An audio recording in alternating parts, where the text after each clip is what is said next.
Ruspe pronte, alberi destinati a sparire. In via Feltre sono partiti con l'abbattimento delle alberature lungo la strada, i lavori di sistemazione che procederanno per lotti come previsto dalla ditta proponente che ha sottoscritto apposita convenzione con il comune di Belluno per realizzare l'opera che dovrà essere ultimata entro 2 anni e non 10 mesi come era stato annunciato lo scorso 6 marzo.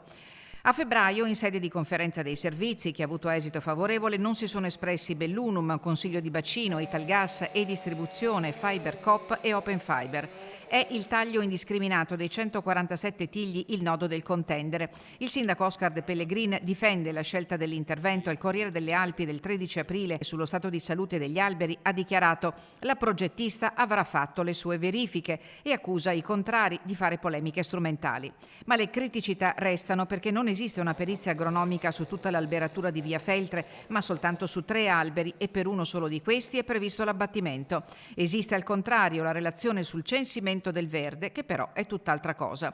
Nessuna di queste è richiamata nell'ordinanza della polizia locale che serve a chiudere la strada, non ad autorizzare il taglio degli alberi. Non risultano pubblicamente documenti chiari e immediati che motivino l'abbattimento dei 147 tigli previsto all'interno del progetto generale elaborato dall'ingegnera Elena Bustreo per conto del committente, il benefattore Umberto Fiabane.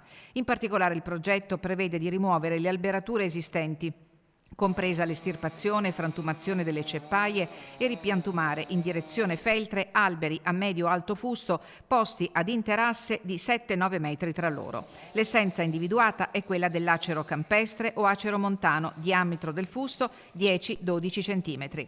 Sul marciapiede lato opposto saranno messe a dimora alcune alberature in corrispondenza degli allargamenti del percorso pedonale come aree fermate bus e attraversamenti pedonali e troveranno spazio in nicchie appositamente predisposte con finitura con griglie in ghisa.